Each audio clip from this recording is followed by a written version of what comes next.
Sạ mắt bùng chừng ngành. Sao hả? Bà giải. Như thế.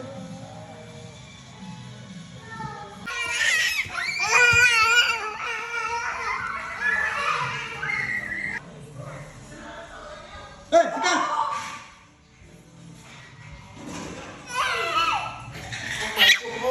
Ô, đỏ cỏ, một ly cỏ. Nụ, đùa là ôn mà, tầm mơ nữa. Cái anh đá này, phát này. Đấy, cái anh đá này. Đấy rồi. Cái anh đá này. Chết mà. Chết mà. À đây. Đã có hột tích. Ở đây hột tích em phải hột khlang. Hột nước đây. Hột khlang đua con rồi.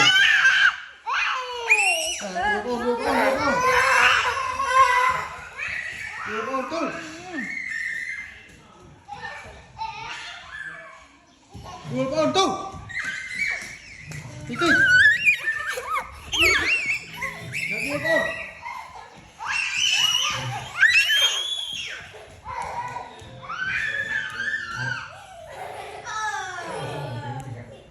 Ồ, chồng ai ấy rồi.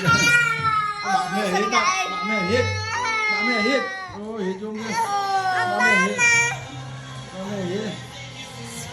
Ô, bạn mẹ hết. Các bạn là tụi này. Bạn mình gom rồi. Ai bảo tôi yêu rồi à. Rồi, bán này. Tu hàng đây.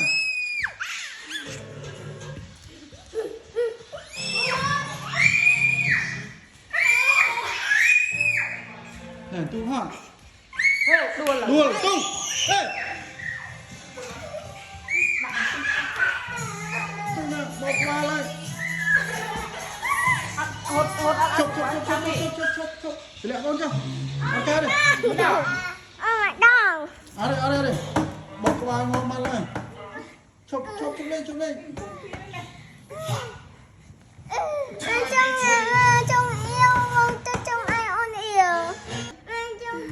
Chụp mà, đua là nó bỏ qua là nó bỏ quá. Tư từ đầu. Nó đua lên nào.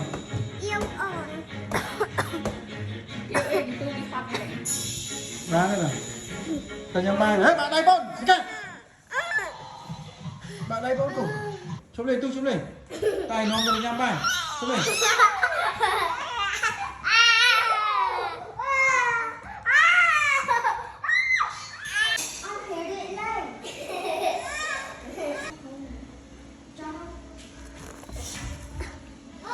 Đâu tầng ớt nha. đây.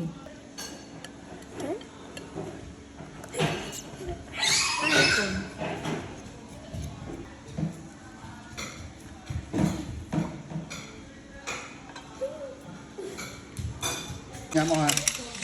Xa mới rồi nè. Ở xa muối nó.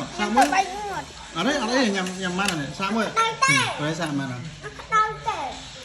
này. Xa mắt bùng chừng ngành. Sao hả? Bà giải. Tiếp đấy, nhắm tiếp đấy. Nhắm mắt tiếp đấy. Chừng ngành em mày này. Ông chừng ngành nhỉ.